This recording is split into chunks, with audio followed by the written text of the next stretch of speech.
فاغفر لنا يا الله فاغفر لنا يا ربنا فاغفر لنا يا خالقنا فاغفر لنا يا رازقنا فاغفر لنا يا أرحم الراحمين. Ya Allah, ya Arhamar Rahimin, tidak ada seorang pun di antara hamba-hambamu kecuali mereka pernah berdosa kepadamu. Bahkan para nabimu pernah bersalah kepadamu. Adam pernah melakukan dosa di hadapanmu.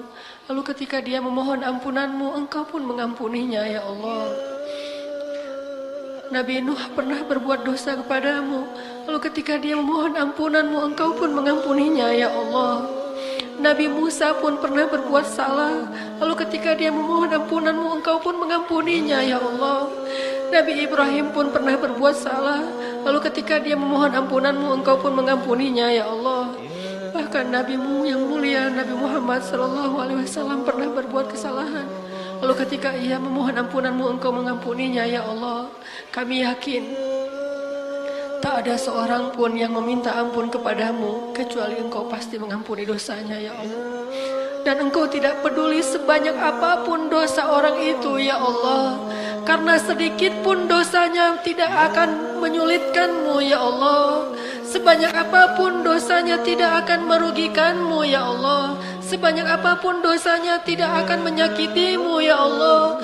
Sebanyak apapun dosanya tidak akan menghinakanmu, ya Allah. Karena engkau maha mulia, karena engkau maha kaya, karena engkau maha perkasa, ya Allah. Tidak ada rugi bagimu dengan kemaksiatan dan dosa setiap hamba-hambamu, dan tidak untung pula bagimu ketaatan hamba-hambamu. Maka engkau tidak peduli berapapun banyak dosa kami, pasti engkau mengampuninya. Kami yakin itu, ya Allah. Engkaulah Ghaffar, engkaulah Ghafur, engkaulah Rahman, engkaulah Rahim, engkaulah Karim, engkaulah Rauf, engkaulah Hakim, ya Allah. Ampunkanlah dosa-dosa kami, ya Allah. Janganlah engkau binasakan kami dengan dosa-dosa kami, ya Allah. Ya Rabbana, jangan kau palingkan wajahmu dari kami karena dosa-dosa kami, ya Allah. Janganlah engkau mencabut kasih sayang dan rahmatmu dari kami karena dosa-dosa kami, ya Allah. Janganlah engkau jauhkan kami dari kebenaran dan kebaikan karena dosa-dosa kami, ya Allah. Janganlah engkau biarkan kami tersesat karena dosa-dosa kami, ya Allah. Janganlah engkau timpakan kepada kami musibah yang tidak mampu kami memikulnya karena dosa-dosa kami, ya Allah. Janganlah engkau cabut kasih sayang di antara suami istri kami karena dosa-dosa, ya Allah. Janganlah engkau cabut kasih sayang ayah dengan anak, anak dengan orang tua karena dosa-dosa, ya Allah. Janganlah engkau cabut kasih sayang orang-orang soleh kepada kami karena dosa-dosa, ya Allah. Dan janganlah engkau biarkan kami jauh dari Rasulullah di padang mahsyar karena dosa-dosa, ya Allah. Janganlah engkau mengazab kami karena dosa-dosa, ya Allah. Sesungguhnya rahmatmu mendahului kemurkaanmu, ya Allah. Ya Rabbana, janganlah engkau timpakan musibah kepada bangsa kami ini karena dosa-dosa kami, ya Allah. Janganlah engkau menguji kami dengan pemimpin yang zalim justru karena dosa-dosa kami sebagai masyarakatnya, ya Allah. Janganlah engkau menimpakan kepada kami bencana karena dosa-dosa kami, ya Allah. Janganlah engkau menghilangkan keberkahan dari negeri Indonesia ini karena dosa-dosa bangsanya, ya Allah. Kami memohon ampunanmu, ya Allah. Ampunkanlah dosa bangsa Indonesia. Ampunkanlah dosa kami. Ampunkanlah dosa perempuan-perempuan muslimah Indonesia. Ampunkanlah dosa pemuda-pemuda Indonesia. Sehingga dengan istighfar kami engkau turunkan kasih sayangmu, ya Allah. Engkau turunkan kebaikan kepada negeri kami, ya Allah. Rabbana zalamna anfusana wa illam taghfir lana wa tarhamna lanakunanna minal khasirin. La ilaha illa anta subhanaka inna kunna minadh zalimin. Sungguh kami tahu Nabimu Yunus alaihissalam pernah melakukan kesalahan di hadapanmu. lalu Engkau menimpakan kepadanya ujian. Engkau biarkan ia tenggelam di dalam lautan yang gelap. Di dalam lautan itu dia memohon ampunan-Mu ya Rabbana. La ilaha illa anta subhanaka inni kuntu minaz zalimin. Maka bergetarlah arasy-Mu, Engkau ampunkan dosanya, lalu Engkau selamatkan dia dari musibah itu. Maka selamatkanlah kami dari segala musibah yang disebabkan oleh dosa-dosa kami ya Allah. Selamatkan kami dengan ampunan dari sisi-Mu ya Allah. Janganlah Engkau menghalangi kami dari kebaikan dunia dan akhirat ya Allah, karena dosa-dosa kami di masa lalu ya Allah. Janganlah Engkau tutup hati kami dengan dosa-dosa kami ya Allah. Siapakah lagi yang bisa memberi petunjuk jika Engkau telah menutup hati seorang hamba-Mu ya Allah.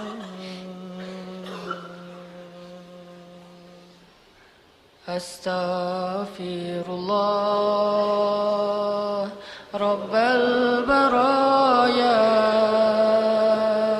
Astaghfirullah minal khataya. Astaghfirullah Rabbal baraya. Astaghfirullah minal khataya. Rabbana atina fid dunya hasanah wa fil akhirati hasanah wa qina adzabannar. Amin ya rabbal alamin. Subhanakallahumma wa bihamdika asyhadu an la ilaha illa anta astaghfiruka wa atubu ilaik. Assalamualaikum warahmatullahi wabarakatuh.